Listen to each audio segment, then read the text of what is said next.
Our lives will forever be changed by this experience. I don't think we'll ever be comfortable in a big house. We're just more comfortable in a smaller space, surrounded by nature. That's where we feel at home. Living in the camper is very powerful in the sense that you hear the rain on the roof and you feel the wind blowing through the camper. You can feel the crisp in the breeze. It's nice.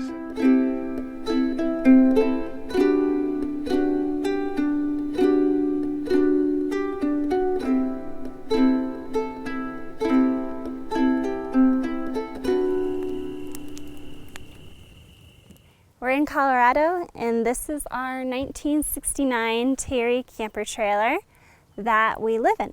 So come tour our house. When you first walk in, we have our closet space for storing our clothes. This is my closet. Greg has the same, just right across from me. His is a little bit smaller. Next up is our bathroom. Inside you'll see we use a composting toilet. If you're not familiar with a composting toilet, basically what it is the same as a normal toilet. It just doesn't use water, and it separates number one from number two. Number one goes in this container. Number two, open the hatch, just like that. It mixes with the soil amendment to become compostable, and you can put it in your yard and use it as fertilizer. Same with number one. Currently we don't use our our shower because we're not connected to a water source. We shower at the gym instead. And when we do use water, we use gallon jugs instead. I'll get to that in a little bit.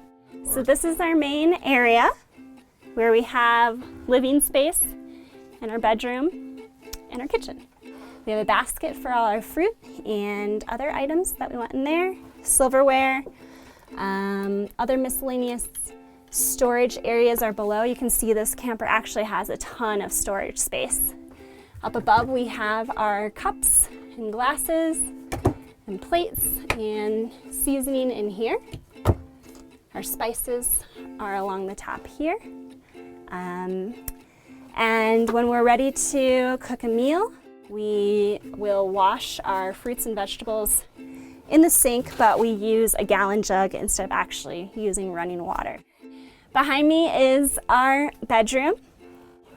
We sleep here and then we store things up here. When we don't have any guests, we keep this closed, but when we do, this can actually come out the full size of the bed and someone can sleep up here, and we can move everything down below our bed for storage, which is really nice. We've had some guests who have actually slept above us.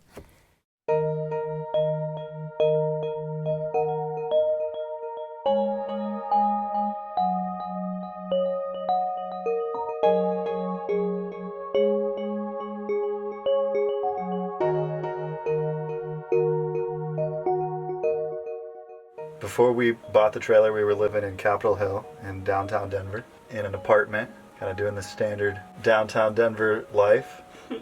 And I'd been talking to Kathleen about doing the van life for a while, and she wasn't quite ready to do the van life at the time, but she met me in the middle with a camper.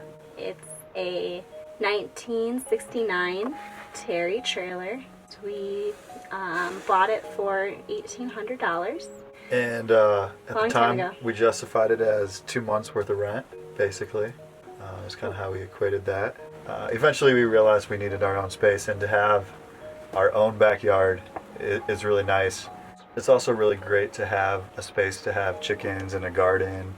When we first moved into the camper, I had a really difficult time, to be completely honest. You know, had to make some adjustments like using a composting toilet, shower at the gym, cooking in a smaller space.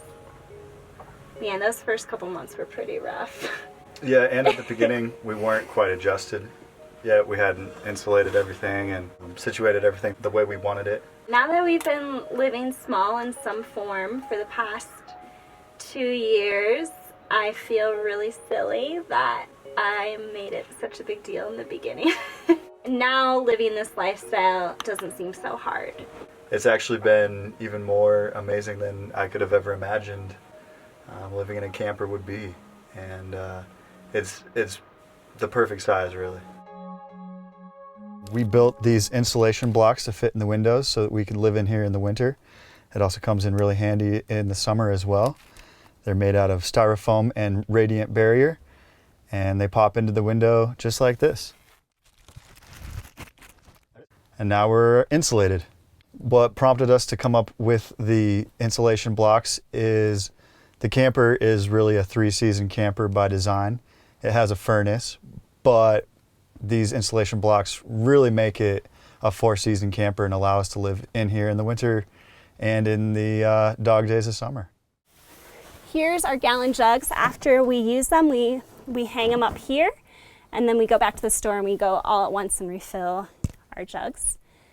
As you can see, we have some of our essential items in here, like my guitar, my computer, notebooks, journals, and all the books that we want to read are down here below us. So this is a really great place to hang out.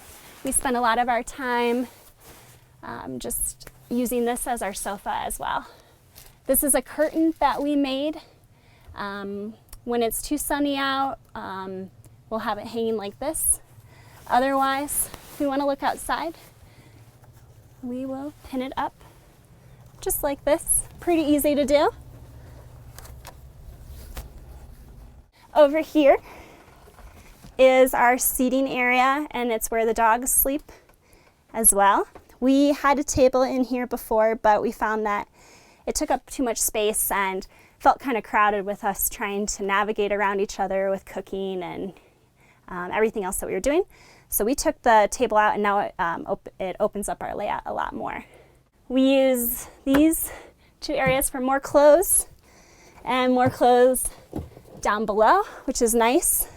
One thing that's pretty important that we do with our camper is we hang a lot of things that we use on a daily basis. So we hang our cameras, the dog's bandanas, our sunglasses, my jewelry, some of our fruits and vegetables we hang, and our hats. And that just makes it easy for on the go grabbing stuff whenever we need it.